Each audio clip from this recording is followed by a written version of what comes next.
Olá, amados amigos que nos assistem, sejam muito bem-vindos a mais um programa Lições para a Eternidade.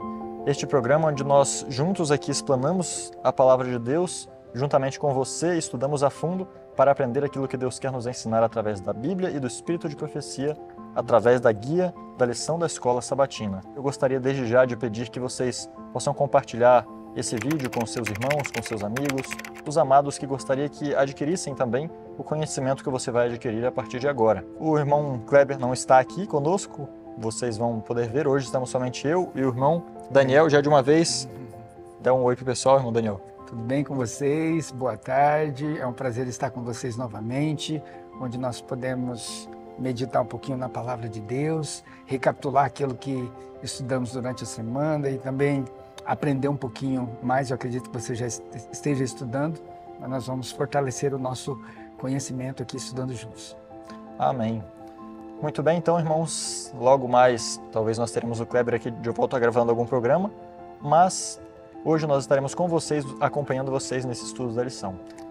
E antes de nós começarmos, nada mais importante do que pedir a presença do Senhor, né? Então, eu gostaria de pedir ao irmão Daniel que possa nos dirigir em uma oração. Fechar nossos olhos.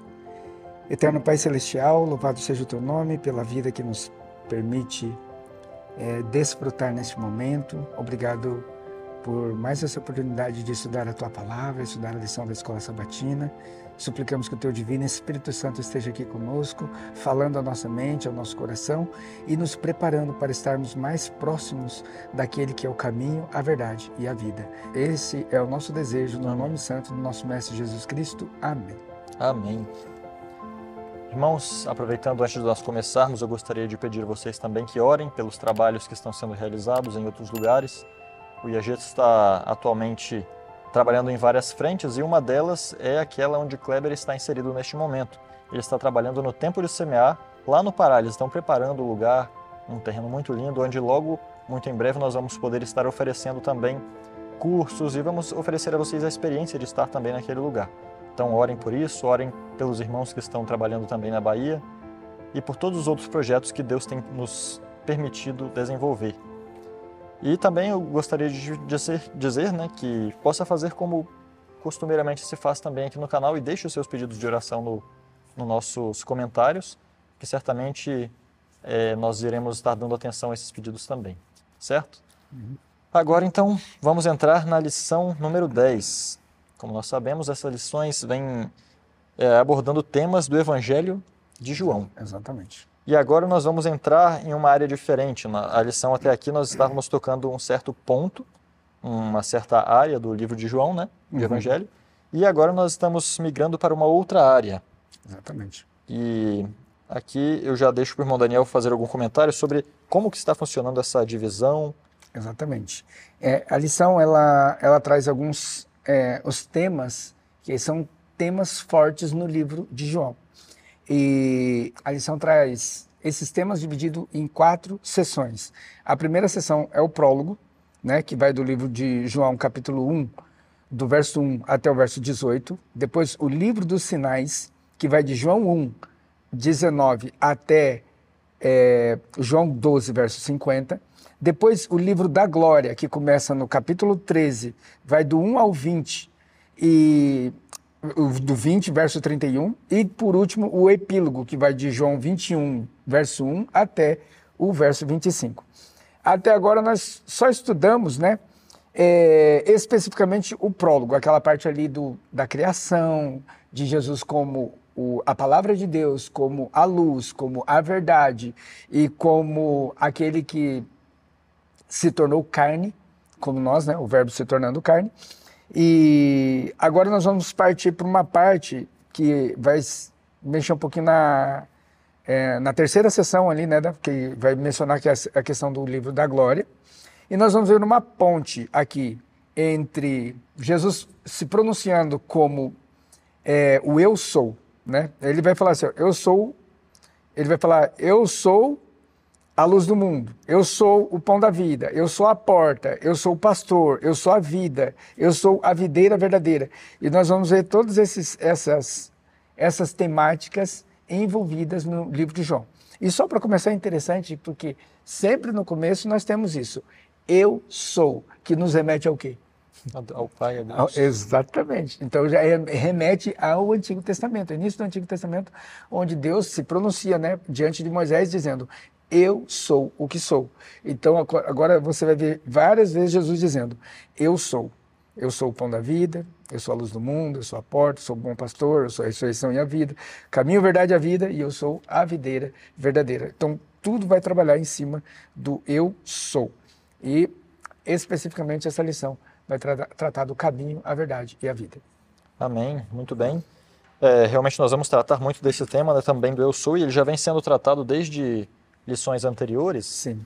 Só que agora, para nós entrarmos na introdução aqui, nós vamos ver que Jesus está fazendo um discurso de despedida. Sim. Ele começa a falar, então, sobre os momentos prévios, ali está em momentos prévios, né, à cruz e aqueles momentos, e ele começa a preparar os discípulos para aquela situação.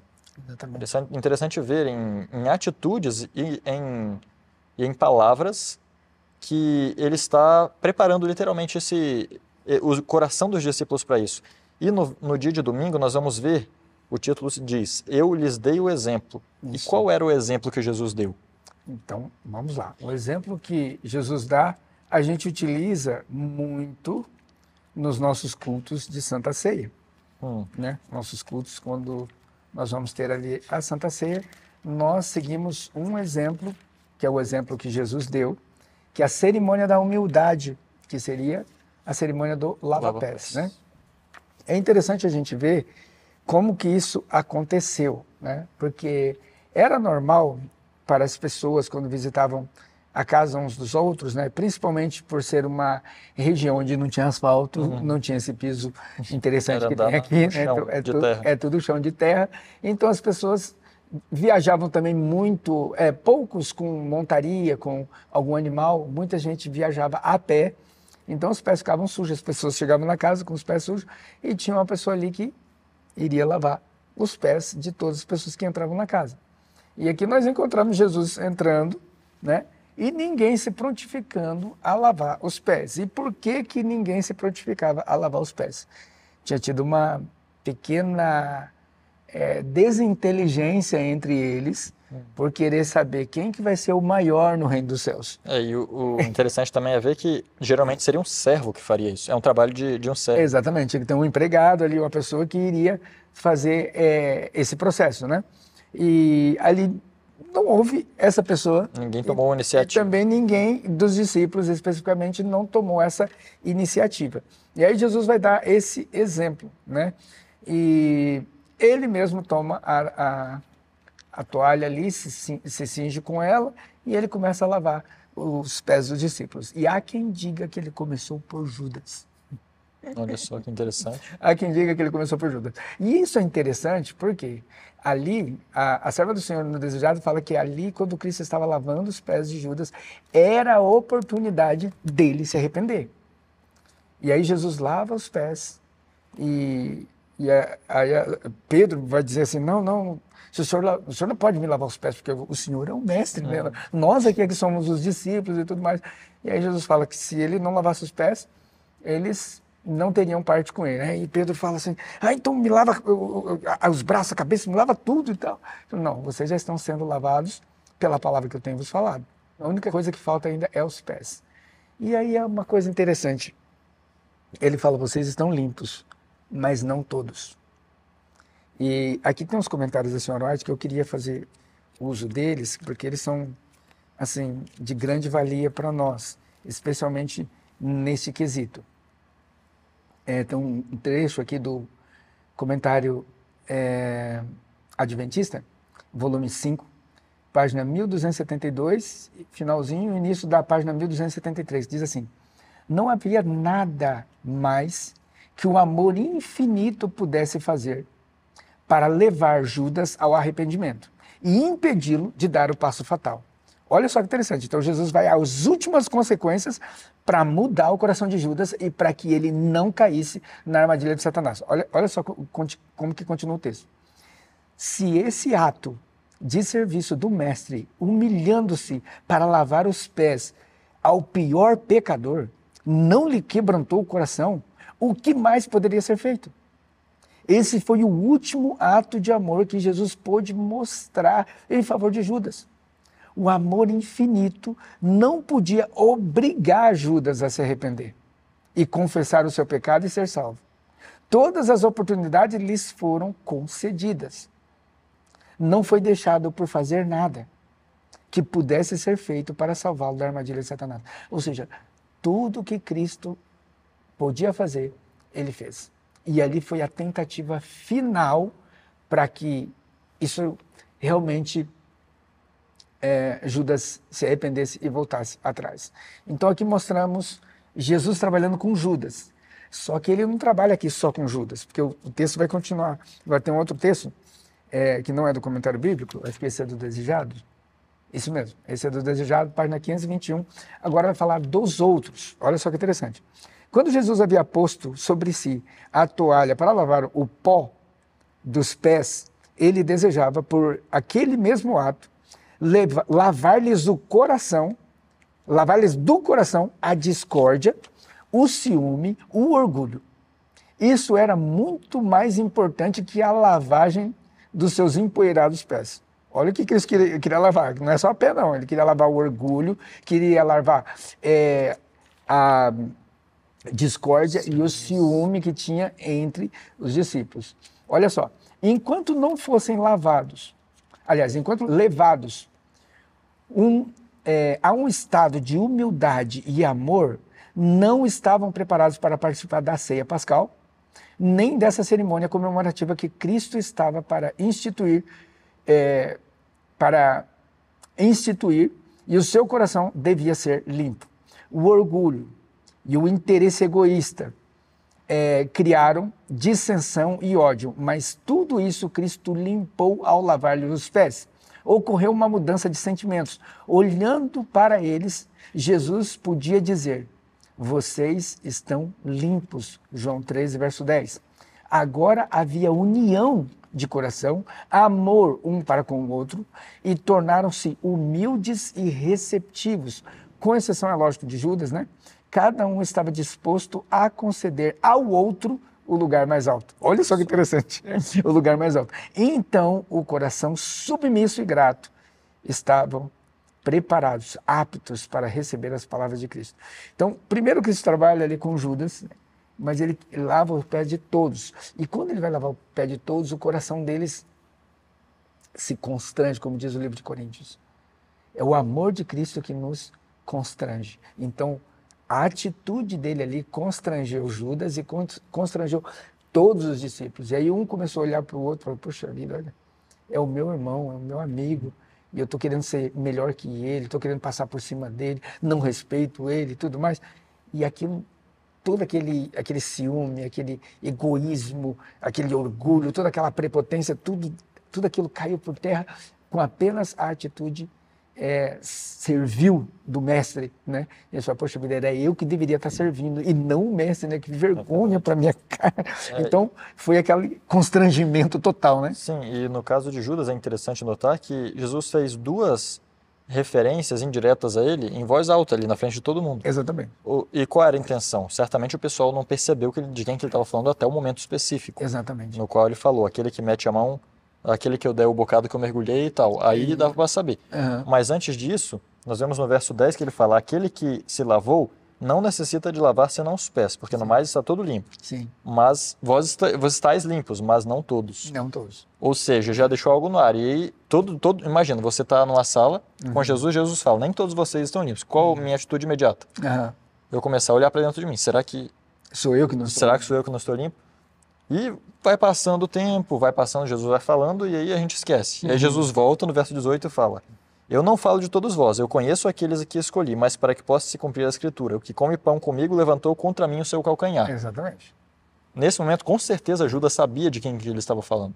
Ou seja, essas referências ainda eram uma maneira humilde de Jesus tentar despertar o coração de Judas. Não era para denunciar ele diante de todos. Exatamente, tanto que foi velado. Mas isso foi diretamente para ele, exatamente. Exatamente. E eu acho muito bonito, Dani, também nessa instituição, como você já falou, já foi lido, né, no Desejado aí. Sim. O ritual de lavar os pés, embora ele fosse realmente usado simplesmente como um ritual de purificação judaica, Jesus elevou ele a outro patamar agora. Sim, Como? Mudando os sujeitos que o realizavam. exatamente. Porque antes quem realizaria? Um servo. É. E agora o que Jesus diz no verso 14? A partir do verso 13. Melhor ainda, verso 12. Então Jesus disse-lhes: entendeis o que vos tenho feito? Isso. Vós me chamais mestre e senhor, e dizeis bem, porque eu sou. Eu sou. Se então seu mestre e senhor vos lavou os pés, vós deveis também lavar os pés uns dos outros. Exatamente. Porque eu vos dei um exemplo, para que como eu fiz, façais vós também. Ou seja, agora esse ritual de purificação, que poderia ser somente mais um ritual hipócrita, talvez assim, de querer manter o corpo limpo, ou até mesmo da agonia ali de ter poeira no pé, né? Agora, para nós, ele ganha um significado. Porque, convenhamos, sejamos sinceros, é fácil para nós aceitar que alguém com quem nós temos um problema venha lavar o nosso pé? É difícil para nós tomarmos a atitude de ir lavar o pé? As duas atitudes são difíceis. Só que, às vezes, é só um resquício de orgulho que nos impede de receber as palavras de Jesus. Exatamente. Como eu disse aí, depois que ele foi quebrado, esse ciúme, essa inveja, esse orgulho, é que então eles estavam prontos para receber a Jesus. Exatamente. Antes disso, eles estavam limpos? Estavam, mas com a caminhada, com a natureza humana, as tentações do mundo, a convivência, foi surgindo sementinhas. E só era necessário fazer o quê? Lavar os pés. Ou seja, simplesmente um ato que quebrasse tudo isso. Exatamente. E nesse ato, Jesus conseguiu estabelecer algo que até hoje consegue quebrar corações. Exatamente. É interessante frisar aqui também que nós, como adventistas do sétimo dia, nós temos esse costume, né? Nós temos isso por está entre as nossas crenças fundamentais, né? A ceia do Senhor, que é junto com o lava-pés. Nós entendemos que ninguém poderia, até o livro aqui, o Desejado, fala, né? Que ninguém poderia participar da ceia do Senhor sem ser quebrantado por essa cerimônia. Ok, vamos lá. É interessante que isso aqui é uma cerimônia. Então, eu gostaria de deixar bem claro essa palavra cerimônia. E mostrar alguns textos aqui também que mencionam uma coisa interessante. Por exemplo, olha, o começo aqui do comentário da senhora White também, do comentário bíblico, é ainda o volume 5, página 1272, diz assim. Aqui, ó. Judas levava consigo o coração traidor, e Cristo revelou a todos que sabia que ele o iria trair, e que lavar os pés não era uma ordenança que pudesse limpar a pessoa da contaminação moral. Note a palavrinha aqui, ordenança. Vamos lá, a gente vai descer um pouquinho mais para baixo aqui. Ele vai dizer assim, aqui, ó, nós temos em seu exemplo a lição de que a ordenança do lava-pés não deve ser deixada de lado, porque alguns professos crentes que não estão purificados de seus pecados, Cristo conhecia o coração de Judas, mas lavou os pés dele. Então, olha só que interessante, de novo aqui mencionando a palavra ordenança. Quando a gente vem aqui mais abaixo ainda, no mesmo comentário, página 1273, diz assim, a cerimônia do lava-pés é uma ordenança de serviço.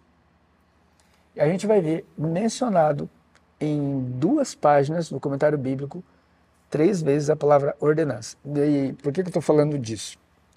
Que nós pensamos assim, mas a lei das ordenanças foi abolida e tudo mais e tudo. E a gente fica pensando, tá, então as ordenanças foram abolidas. E agora como que a gente encara um texto como esse aqui? Então esse é o grande problema da gente compreender a questão, por exemplo, quando a pessoa pega e fala assim, o sábado foi abolido, porque o sábado era da velha aliança. E aí a gente pensa, na velha aliança só tinha o quê? A lei cerimonial. E na nova aliança tem só a lei moral. Aqui que a gente se engana muito. A gente se engana radicalmente.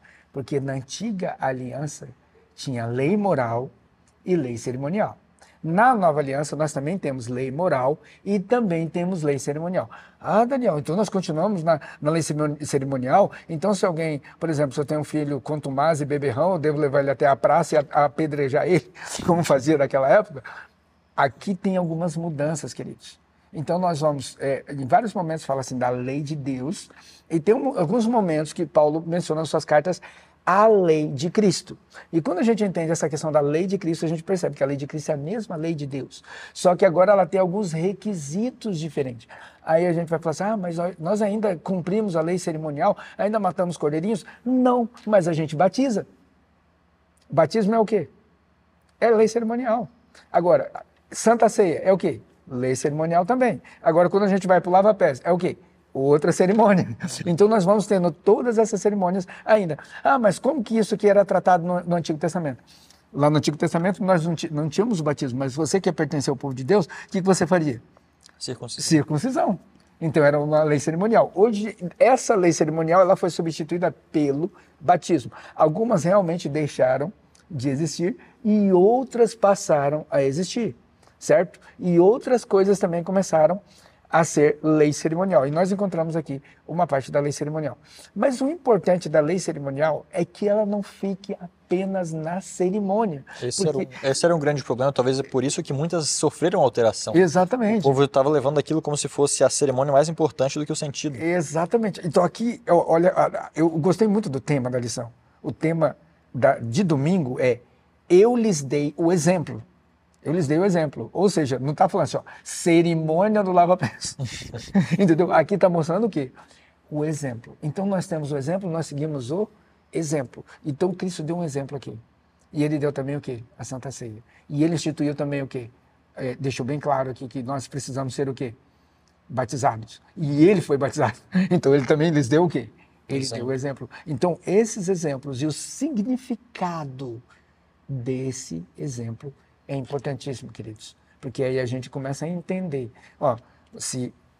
Aqui o texto deixa bem claro que essa cerimônia não pode limpar a pessoa da contaminação moral, não pode, a menos que a pessoa seja quebrantada e aceite.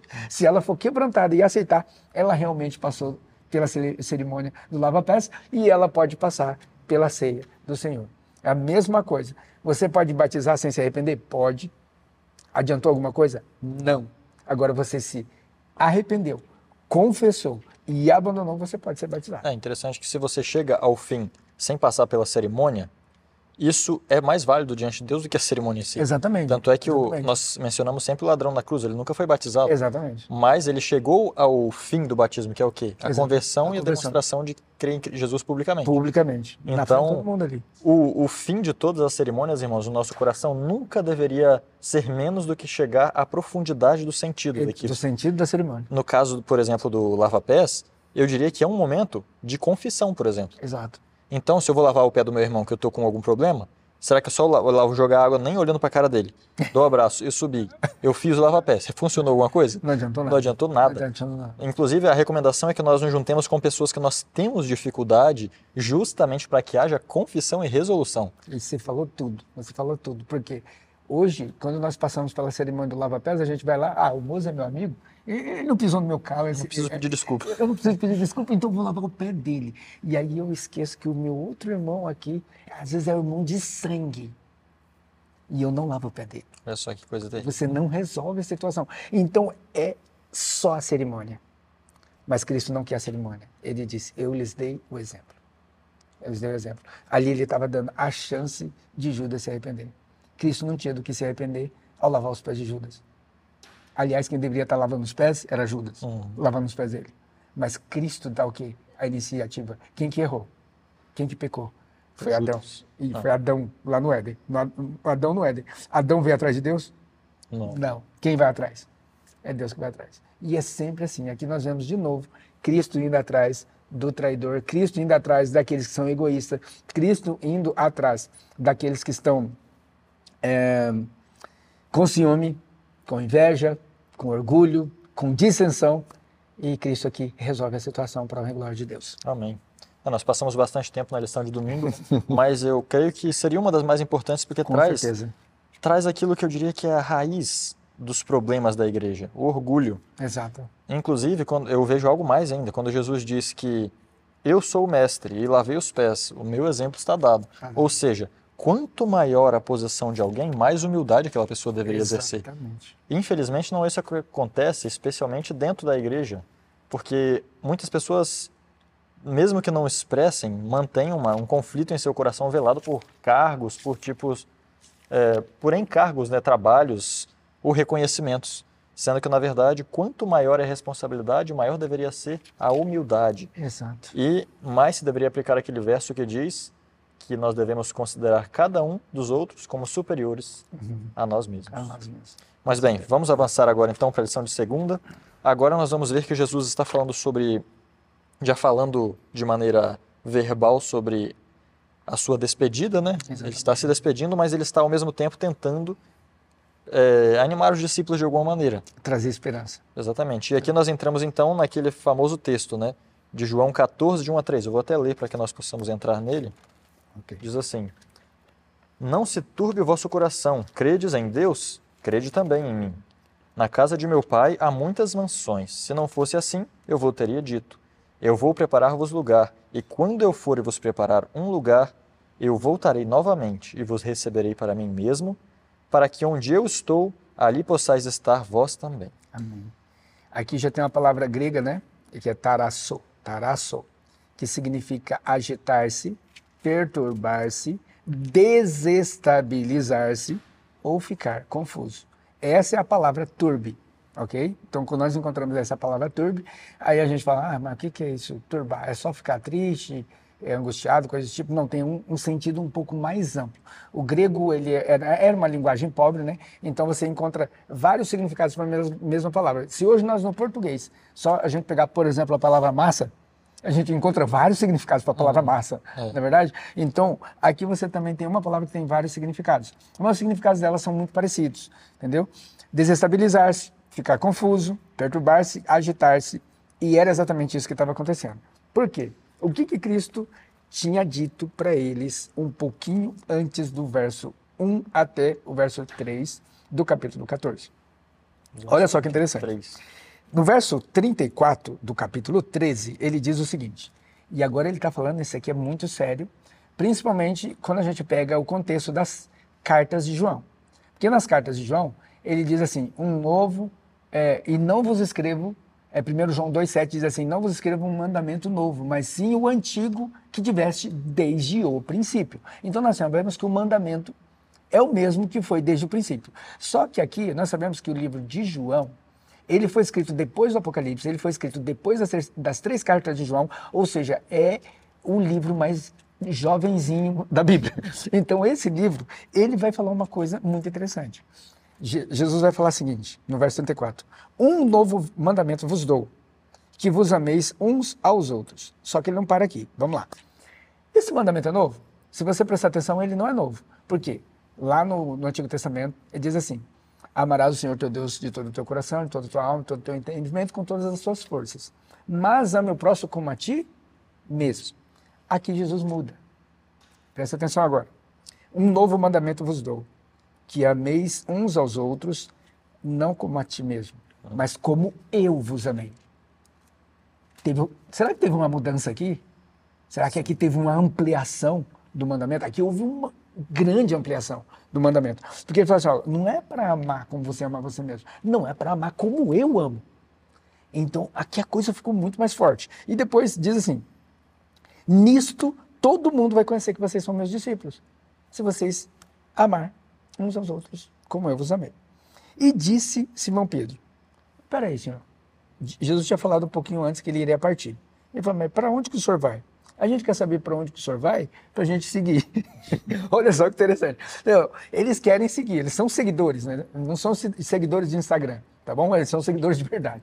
Então, eles querem seguir Jesus para onde quer que ele vá. Só que ele fala assim, olha, para onde eu vou, vocês não podem ir agora. Mas fica tranquilo aqui, em breve vocês vão. ou seja, para onde eu vou para a morte. E daqui a pouco vocês também vão morrer.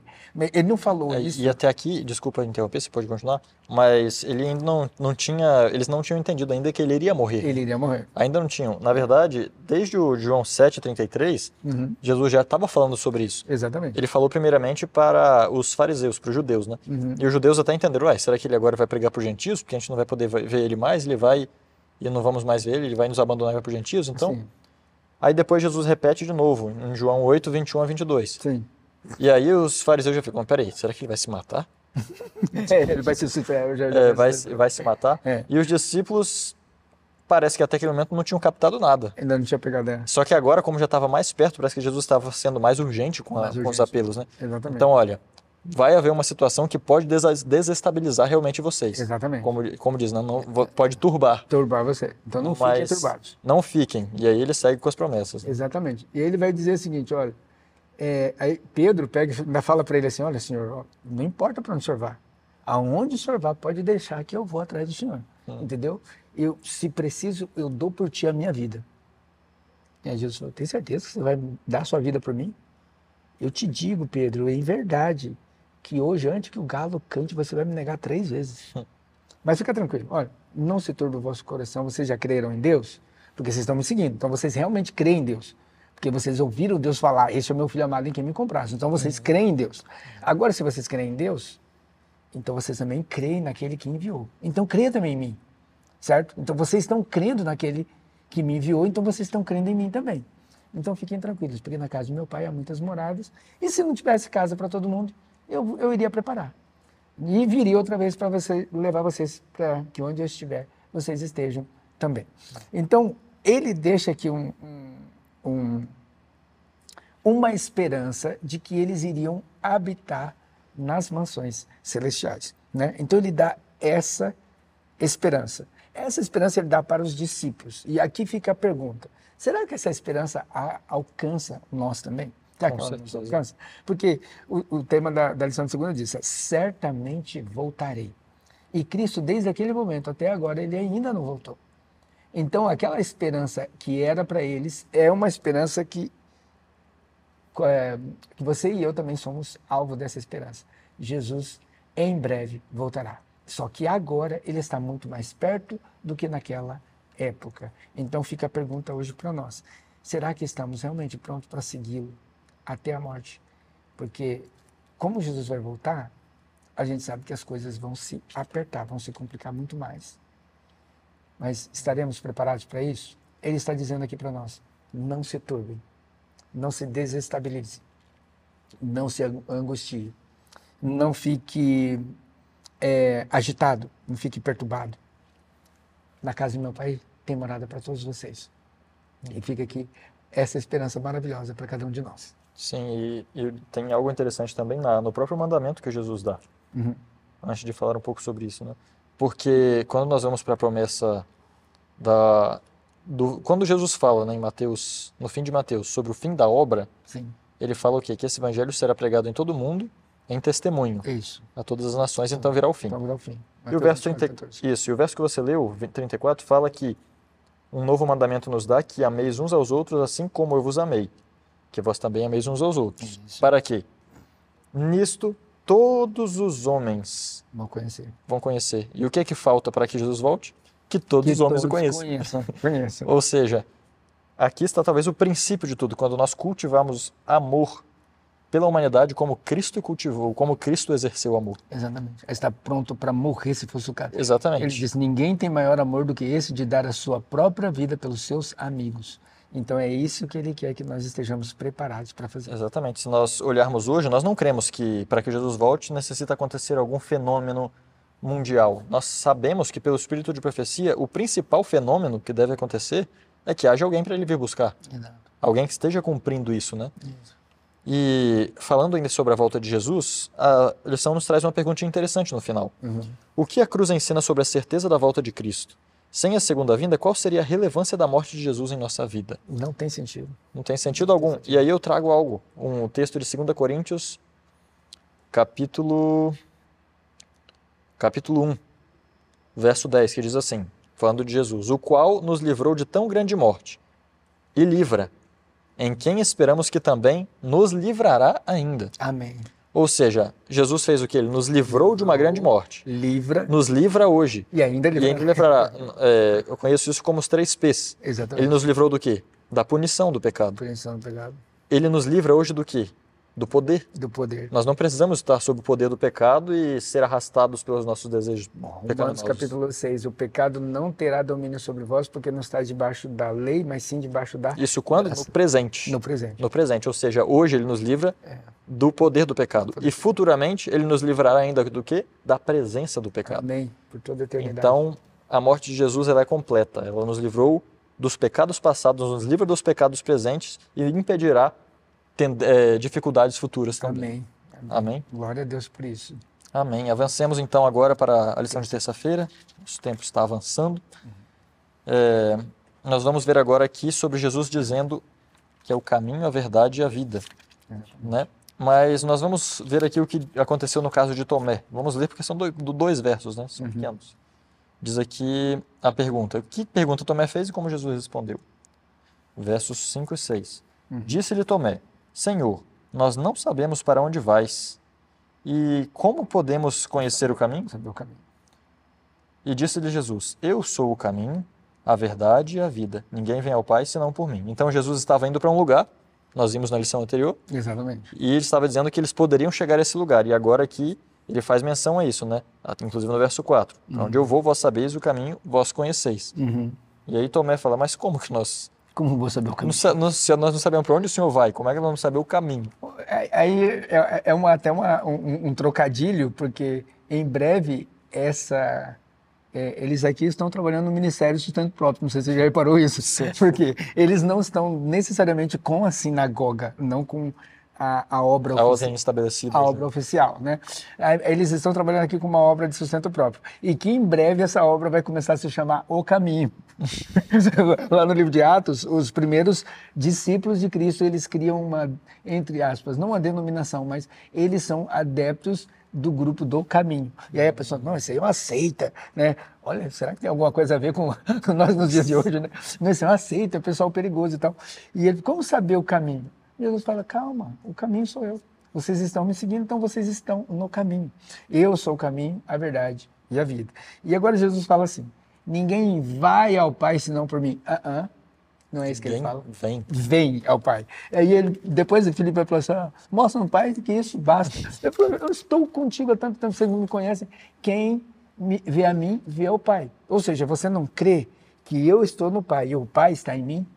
Então ninguém vem ao Pai se não for por mim. Então ele vai deixando tudo isso claro, né? E a gente vai vendo aqui a familiaridade,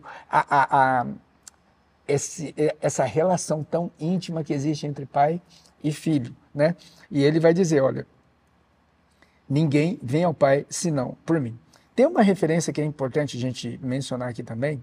Quando Cristo fala: eu sou o caminho, a verdade e a vida, os discípulos estão familiarizados com o Antigo Testamento. Os fariseus, escribas, anciãos, sacerdotes, todos estão familiarizados com o Antigo Testamento. E eles sabem muito bem, no Antigo Testamento, que as 3 portas do santuário, a porta do pátio se chamava caminho, a porta do santo se chamava verdade, e aquele véu que se rasgou quando Cristo morreu na cruz do Calvário, aquele véu tinha o nome de vida.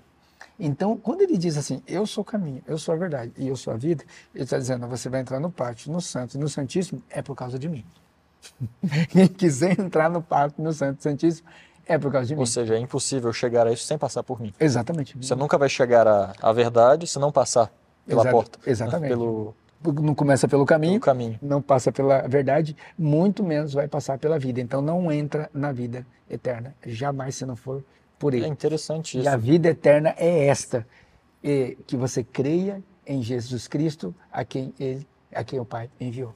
Essa é a vida eterna. É interessante que esses dias eu estava estudando alguns assuntos e eu me deparei com uma visão, né, que é interessante. Ela fala, na verdade, tem um pouco de pensamento platônico nisso. Então, é algo que nós temos que ter ali a nossa atenção.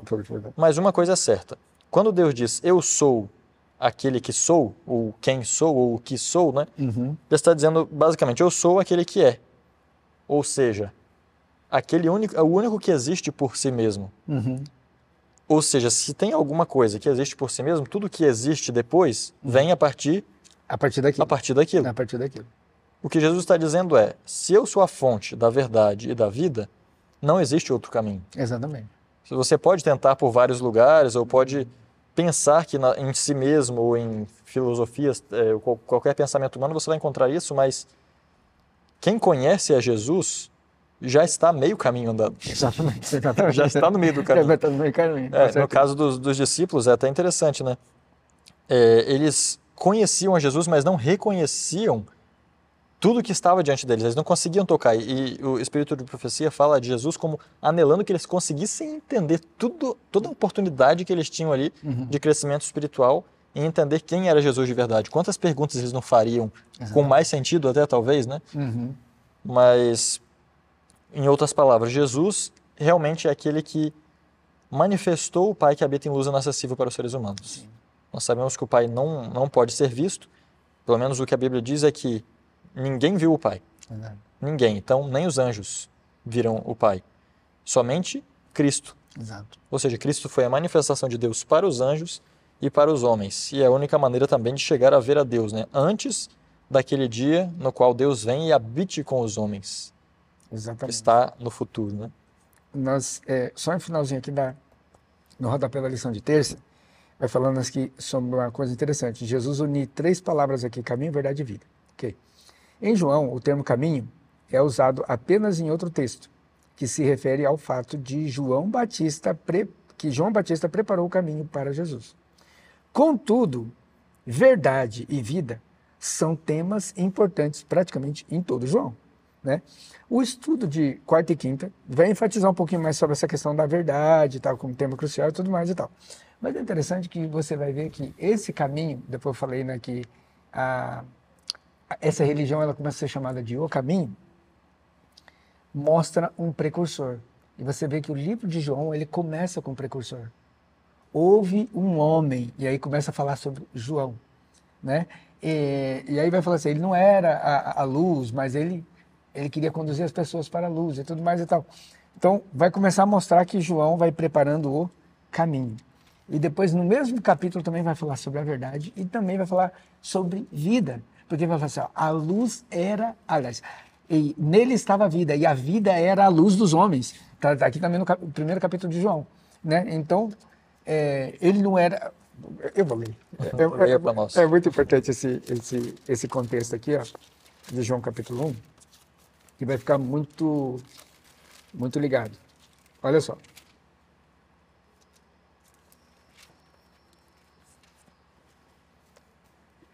Diz assim, a partir do versículo 4. Nele estava a vida, ou seja, no verbo. E a vida era a luz dos homens. A luz brilha nas trevas e as trevas não a compreenderam. Houve um homem que foi enviado por Deus, cujo nome era João. Ele veio como testemunho para dar testemunho da luz, para que todos os homens através dele pudessem crer. Ele não era a luz, mas ele veio para dar testemunho da luz. Essa verdadeira luz que ilumina todo homem que vem ao mundo. Ele estava no mundo, e o mundo foi feito por ele, mas o mundo não o reconheceu. Depois vai falar que todos aqueles que receberam, deu-lhes o poder de serem feitos filhos de Deus. Agora, no verso 14 diz assim, que o verbo se fez carne, e diz assim, que ele, como unigênito do Pai, cheio de graça e de verdade. Então nós encontramos aqui caminho, verdade, e encontramos aqui a vida dos homens. Tudo aqui nesse contexto aqui do primeiro capítulo de João. Amém. E eu creio que agora nós avançamos ainda nessa toada, né, de eu sou a verdade. Exatamente. E a lição vem nos trazendo como João liga o conceito de verdade diretamente a Jesus. E ele cita vários versos aqui. Exatamente. João 1,14. Exatamente. Ele vai falar assim que é o verbo encarnado, né, cheio de graça e de verdade. É o texto que eu acabei de mencionar. Exatamente. E depois ele vem o verso 17 também. Então ele vai falar assim que a lei foi dada por Moisés, mas a graça e a verdade vieram por Jesus. Olha só que interessante. Aí quando você vai vendo aqui também, conhecemos a verdade. Quando nós conhecemos a verdade, nós somos o quê? Libertos. Conhecereis a verdade vos libertará. E a verdade é quem? A verdade é Jesus. E é Ele que nos liberta do poder do pecado, né? E de outros artifícios aqui do pecado também, como o Moisés já mencionou. Poder, a punição e também a presença do pecado. Diz também que ele é o caminho, a verdade e a vida, João 14, verso 6, né? e ninguém vem ao Pai se não for por Jesus. E por último, menciona aqui também que o Espírito da verdade vos guiará em toda a verdade. Mas ele vai guiar em toda a verdade porque ele vai dar testemunho de Jesus. E ele é a verdade. Por isso o Espírito vai nos guiar em toda a verdade. Isso que é interessante, né? Porque quando nós falamos que Deus não podia ser visto pelos homens, então Jesus veio para manifestar quem era Deus, veio a representar a Deus. Só que agora nós podemos ver a Jesus fisicamente? Não, fisicamente não. Então nós precisamos de alguém que o represente. Aqui. Só que é difícil para algumas pessoas aceitarem que Jesus precisa de um representante agora também. Pois é. Porque Jesus falava de Deus, ele mesmo admitiu, tudo que eu falo não é de mim. Vem de onde? Vem do do Pai. Eu nada posso fazer de mim mesmo. E agora, o Espírito, quando ele vem, Jesus também dá a promessa de que ele vem falando daquilo que receberia. Exatamente. De quem? Do próprio Jesus. Exatamente. Seria testemunha dele, né? Ainda nessa lição aqui, vai ter um comentário da senhora White que eu acho interessante com relação à verdade. É um comentário que está no Testemunhos para a Igreja, volume 7, página 222. Diz assim: no tempo em que estamos vivendo, Satanás está atuando com todo o seu poder. Note, está atuando com todo o seu poder para desencorajar e derrotar os que estão trabalhando no serviço de Deus. Todos aqueles que querem trabalhar para Deus, todos aqueles que estão no trabalho do Senhor, você que está à frente aí da sua igreja, você que está à frente aí do ministério, você que está à frente da obra missionária do Senhor, pode ter certeza que Satanás vai fazer de tudo para te desencorajar e te tirar desse tipo de caminho. E olha só, te derrotar. Olha só, mas nós não precisamos falhar, nem nos deixarmos desanimar. Precisamos demonstrar maior fé em Deus e devemos confiar em sua palavra viva. Se não tivermos o mais firme suporte do alto, jamais seremos capazes de competir com os poderes das trevas, que são vistos e sentidos em cada setor da obra. Ou seja, em cada setor da obra, Satanás vai trabalhar com poder, com peso, para derrotar e desencorajar as pessoas que estão atuando no serviço do Senhor. Não tem jeito de nós resistirmos, e o texto diz, se nós não buscarmos auxílio do alto, que é a palavra do Senhor, a palavra viva do Senhor. Se nós não buscarmos essa palavra viva, Satanás vai nos derrotar. E essa palavra é a palavra da verdade. A verdade está naquilo que Cristo já deixou aqui, inspirado para nós nas Escrituras. Amém. Amém. Bom, e eu acho bem interessante, como você já falou, que a verdade está nas Escrituras. Exatamente. Falando justamente de agora sobre a lição de quinta-feira. Porque, qual é o título? Você pode fazer você tem um comentário ainda por conta, né? Sim, pode fazer esse comentário, então depois a gente já entra nessa lição. Sim, tem esse texto aqui também do Parábolas, que também é importantíssimo, né? Que está na lição de quarta ainda, diz assim, ó, teorias filosóficas ou composições literárias, embora brilhantes, não podem satisfazer o coração. As afirmações e descobrimentos humanos não têm valor. Que a palavra de Deus fale ao povo. Aqueles que ouviram somente tradições, teorias e máximas humanas até agora, ouçam a voz daquele cuja palavra pode renovar a alma para a vida eterna. Nós precisamos acreditar nesse poder, o poder da palavra, que nos renova para a vida eterna. Deixa as filosofias de lado. Deixa as teorias humanas, as máximas humanas. Vamos deixar tudo isso de lado. Mesmo que você seguiu aí as teorias, mesmo que você seguiu aí as tradições e tudo mais, toda a filosofia, vamos deixar isso um pouquinho de lado e vamos seguir realmente a máxima da palavra de Deus que nos conduz para a vida eterna. Na lição 9, inclusive, a gente falou um pouquinho sobre isso, especialmente na lição em espanhol, de que Deus não proíbe ninguém de buscar conhecimento. Sim. E ele não vai te impedir de buscar em fontes diversas. Sim. Mas o Evangelho de João vem nos trazendo o tempo inteiro a realidade de que no final você vai perceber que aquilo lá não era. É inútil. Então, assim, você tem a liberdade de procurar, de ir atrás, de correr, não, eu tenho que estudar não sei o que porque eu estou vendo que ali tem alguma coisa. Você vai passar, às vezes, anos, desperdiçar muito tempo, sendo que compensa mais você trabalhar em cima de algo que já está estabelecido, já funciona, pelo menos embora não seja abundante, porque muitas pessoas falsificam o cristianismo Sim. e não conhecem a verdade como é em Cristo Jesus, Exatamente. nós devemos certamente encontrar, porque isso aqui já está totalmente esquematizado. Porque muita gente quer desenvolver sua própria filosofia, né? Só que qual a verdade suprema que nós encontramos? É a palavra de Deus em Cristo. Exatamente. E, inclusive, a quinta-feira agora nos traz justamente a isso, porque o próprio Jesus, é interessante notar que ele sempre fazia referência às Escrituras, tanto ele como os seus discípulos. Exatamente. Se Jesus era o próprio Deus, para que fazer referência às Escrituras? Por quê? Se ele era o Cristo, por que fazer referência às Escrituras? O que você acha, Daniel? Especialmente porque é o seguinte, Deus ele não gosta de deixar basicamente nada no escuro.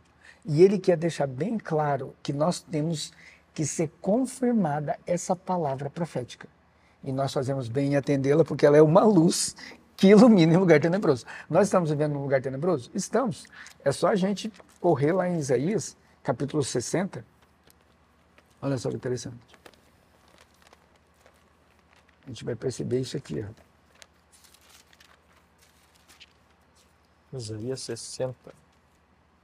Exatamente. Verso 1 em diante. Levanta-te e resplandece, porque a tua luz é chegada e a glória do Senhor amanhece sobre ti.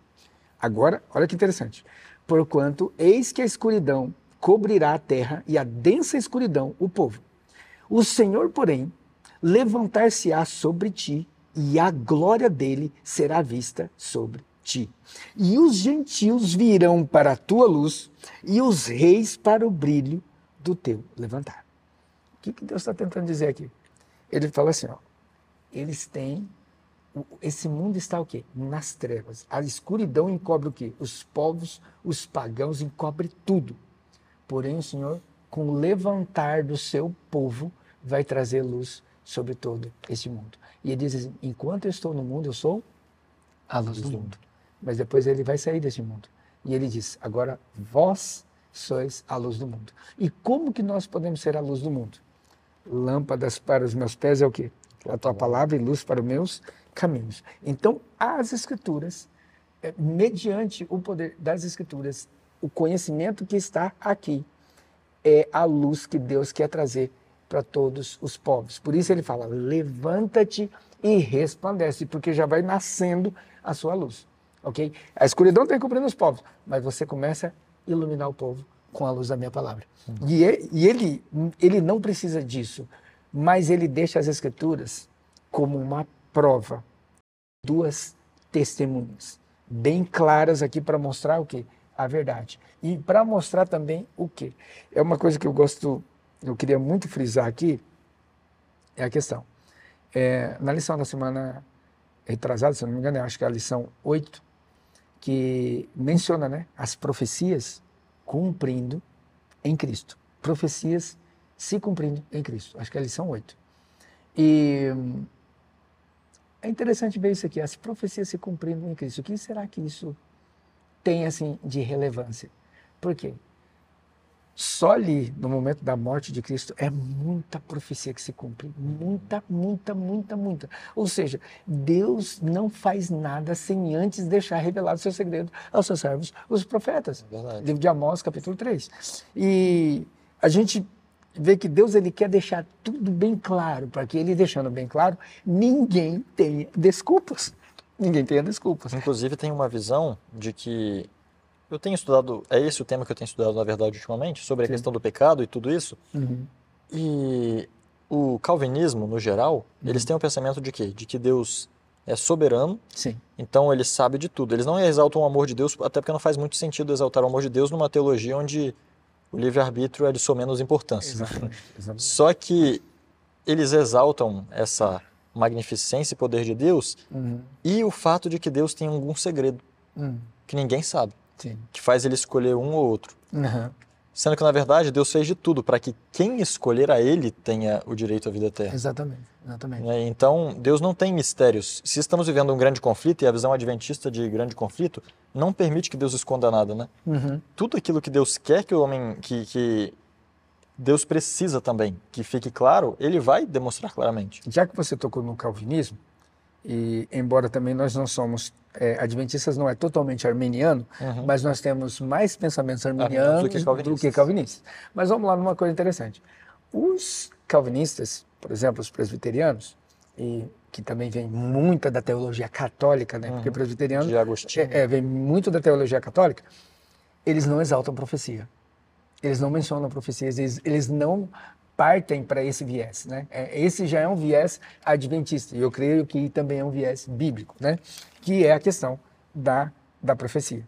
E as profecias, Cristo ele pega e fala assim para eles, olha, vocês examinam as escrituras para encontrar a vida eterna. Só que as escrituras, elas testificam de mim. Como é que elas testificam de Jesus? Através da profecia. Entendeu? Então, tudo que aconteceu na vida dele. Ah, vai nascer. Tá, vai nascer onde? Belém. Tá. Vai nascer de quem? Vai nascer de uma virgem. Ok? Ah, ele vai nascer na linhagem de quem? Linhagem de Davi. Vai ter uma matança logo depois do nascimento dele de criança. Exato. Ou seja, praticamente foi sendo descrito. Tudo profetizado. Inclusive, foi mencionado na lição 8 de que a probabilidade de que tudo que sobre Jesus, se fosse colocar matematicamente, de que tudo que estava escrito anteriormente se cumprisse exatamente igual aconteceu, era igual a juntar pilhas de 60 centímetros de moedas. É isso eu vi. Encher em Minas Gerais inteiro, o estado de Minas Gerais, que é gigantesco, com essa pilha de 60 centímetros e uma dessas moedas marcar ela e você encontrar ela no meio. Ou seja, matematicamente é quase improvável. É improvável. Não é impossível, porque quase que não existe impossibilidade na matemática só para não ter risco de errar. Exato. Mas é extremamente improvável. Só que aconteceu. Exatamente. E nós temos a prova aonde? No Novo Testamento. O Novo Testamento é a prova de que o Antigo se cumpriu. Exatamente. Porque são pessoas dando testemunho daquilo que viram acontecendo. Por isso a gente não tem como descartar uma coisa em detrimento da outra. Então, em detrimento do Novo Testamento, a gente não tem como descartar o Antigo Testamento. Porque o Antigo Testamento se cumpriu. Mas será que se cumpriu tudo? Como nós sabemos. Não tem. Não tem como. Não tem como a gente dizer que todo o Antigo Testamento se cumpriu de jeito nenhum. Porque se você pegar o livro profético mais significativo para os nossos tempos e também para o Novo Testamento é o livro do Apocalipse. Mas se você pegar o livro do Apocalipse, e hoje tem pessoas dizendo que Ellen White fraudou alguma coisa e ela plagiou alguma coisa, então teríamos que processar João também. Porque se nós pegarmos o livro de Apocalipse, você vai ver que ali está Zacarias, Malaquias, Ezequiel, Daniel, ali está Abacuque, ali você vai encontrar Neemias, ali você vai encontrar praticamente tudo. É como se o Apocalipse ele fosse extraído do Antigo Testamento. O Apocalipse é todo baseado no Antigo Na Testamento. verdade, ele tem muitas razões para fazer isso, né? Até porque o próprio nome dele se chama o quê?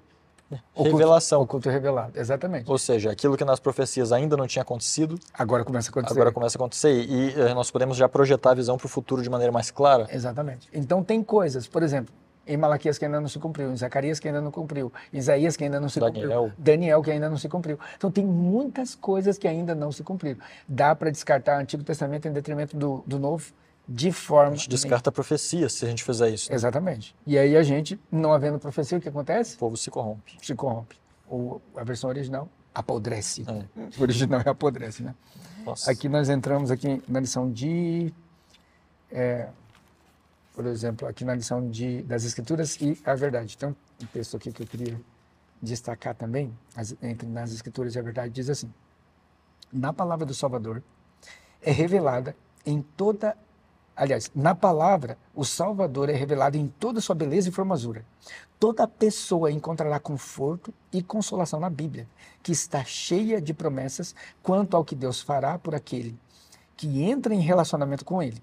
Os doentes, especialmente, serão confortados ao ouvir a palavra, pois, ao dar as Escrituras, Deus deu à humanidade uma folha da árvore da vida, que é para a cura de todos os povos. E olha, gente, que coisa maravilhosa. Quando Deus nos dá a palavra, é como se Ele estivesse nos dando uma folhinha da árvore da vida. A gente ainda não comeu do fruto da árvore da vida, mas o livro de Isaías e também o livro de Apocalipse fala assim que as folhas da árvore da vida são para a cura das nações. Então, quando Deus nos deu a sua palavra aqui na terra, é como se você já recebesse uma folhinha para você já começar a se curar. né? Uau. E olha só a continuação do texto assim. Como pode alguém que lê as Escrituras ou que as ouve serem lidas perder o interesse nas coisas celestiais e achar prazer em diversões e atrações do mundo? E eu vou dizer uma coisa para vocês agora. Esse texto aqui da Senhora White parece uma utopia, mas ele não parece uma utopia na seguinte ótica. Porque, por exemplo, se você se senta na frente da Netflix hoje, entendeu? Por exemplo, eu fui lá e assisti, na minha época, assisti lá o Senhor dos Anéis, um filme lá de 3 horas. Terminou o filme, quem disse que eu tinha vontade de pegar em Bíblia? De forma nenhuma. Agora, ler 3 horas da Bíblia, e eu te desafio a ter vontade de assistir Senhor dos Anéis. Entendeu? Então, quem lê isso daqui, tudo que esse mundo oferece para nós se torna lixo em detrimento ao que está nas Escrituras. Tem mais um texto assim, ó. A palavra de Deus abrange as Escrituras tanto do Antigo quanto do Novo Testamento. Aliás, um não está completo sem o outro. Cristo declarou que as verdades do Antigo Testamento são tão preciosas quanto as do Novo. Cristo, antes que viesse à nossa terra com sua divindade, revestida da humanidade, foi dada a mensagem do Evangelho a Adão, a Sete, a Enoque, Matusalém e Noé, Abraão em Canaã e a Ló em Sodoma. E eles anunciaram a mensagem de geração em geração e mensageiros fiéis prenunciaram aquele que há de vir. Ou seja, toda a Bíblia traz uma narrativa sobre o nosso Senhor e Salvador Jesus Cristo. Então, uma não se completa sem a outra. E Cristo está nas Escrituras do começo ao fim. Amém. Não tem como desprezar. Glória a Deus. E tem uma questão que é bem interessante também, Dani, de se olhar. Estava pensando aqui agora. Nós falamos no começo que Deus, o Eu Sou, era muito alto, é invisível, ele está oculto em luz inacessível ao homem, e creio eu que isso foi até uma providência de Deus se manterem oculto, para justamente não aniquilar os seres que pecaram. Exato. Se Deus fosse visível no céu e Lúcifer peca, ele seriam destruídos. Desintegrado. Pela presença de Deus ele seria destruído. Então Deus, eu vejo que por amor às criaturas ele nunca se manifestou até hoje. E não se manifestará até o momento em que o pecado seja erradicado. Da mente, do coração e da terra. Exatamente. Então, como Deus estava em oculto, a maior revelação que nós tivemos de Deus foi a pessoa de Jesus. É o Filho, exatamente. E nós podemos chegar a Deus através do Filho. Jesus fala, vocês nunca pediram nada ao Pai em meu nome. Se vocês pedirem algo diretamente a Ele, através de mim vocês vão conseguir. Vamos conseguir, exatamente. Hoje, Jesus está fazendo uma obra por nós no céu e nós não temos acesso direto a Jesus Cristo como algo que nós podemos tocar ou ver. Mas qual é a maior revelação de Jesus que nós temos hoje? Exatamente. Está aqui. É a Escritura. Jesus falou que ele era o Verbo. O Verbo. Ele falou que ele era o caminho, a verdade, a vida, a palavra. Então, você quer chegar perto de Jesus, faz isso aqui, ó. Isso aqui é a maneira de chegar mais perto de Jesus que seja possível. Exatamente. E nós precisamos agora de um outro agente. É isso. Qual é o agente que vai nos fazer realmente chegar a Jesus através da Bíblia? Quem inspirou é quem ilumina. E agora nós vemos também a entrada de um terceiro agente que se chama o Espírito Santo. Exatamente. E esse, inclusive, vai ser o tema da próxima lição. Nós vamos falar sobre o Pai, o Filho e o Espírito Santo. Só um detalhe que é importante aqui na lição de sexta, só para a gente finalizar, diz assim, é um texto do Desejado que eu já tinha lido em outra lição, só que agora ele está repetindo aqui. E é um texto muito significativo. Olha só o que diz. Quando Jesus disse, eu sou a luz do mundo, olha só, ele estava justamente no pátio do templo. Presta atenção. Eu sou a luz do mundo. Local especialmente no pátio, né? Especialmente ligado às cerimônias religiosas das festas dos tabernáculos. Olha só, no centro desse pátio erguiam-se 2 altos pilares que sustentavam os suportes das lâmpadas de grandes dimensões. Depois do sacrifício da tarde, acendia-se as lâmpadas, as quais irradiavam luz sobre Jerusalém. Essa cerimônia comemorava a coluna de luz que havia guiado Israel no deserto e que era também considerada como apontando para a vinda do Messias. Eu nunca tinha pensado nisso. Porque aquela coluna de fogo que conduzia as pessoas no deserto, ela representava a vinda do Messias. E aí, como eles não tinham mais essa coluna de fogo, então eles criaram um sistema de iluminação talvez maior do que isso, com certeza, né? Porque iluminava não só o templo, mas iluminava boa parte da cidade de Jerusalém. Então essas luzes, quando elas acendiam, era uma luz assim muito significativa, muito grande. E Jesus estava no pátio e ele falou assim, gente, eu sou a luz do mundo. Essa luz aqui só ilumina o quê? Só o templo e Jerusalém. Agora eu sou a luz que ilumina o quê? Todo mundo. E agora, olha a continuação, o texto não acaba ainda, hein? Na iluminação de Jerusalém, o povo expressava a sua esperança da vinda do Messias. Para Jesus, aquela cena tinha um significado ainda mais amplo. Cristo, a fonte da luz espiritual, ilumina as trevas do mundo. O símbolo, porém, ainda é imperfeito. Aquela grande luz que sua própria mão havia colocado no céu. Que luz que a própria mão dele colocou no céu? A luz do sol, né? Aquela própria luz que a sua mão tinha colocado no céu, né?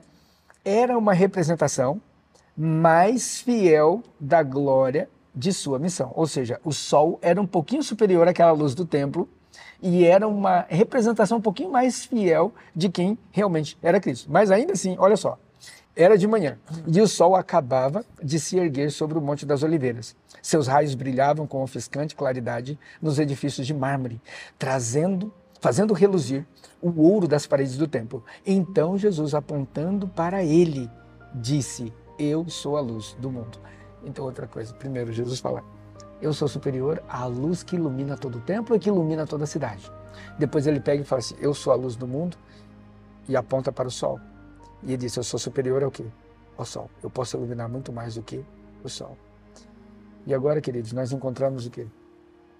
Essa luz, ela está aqui, à nossa disposição, que o Moses acabou de mencionar para nós.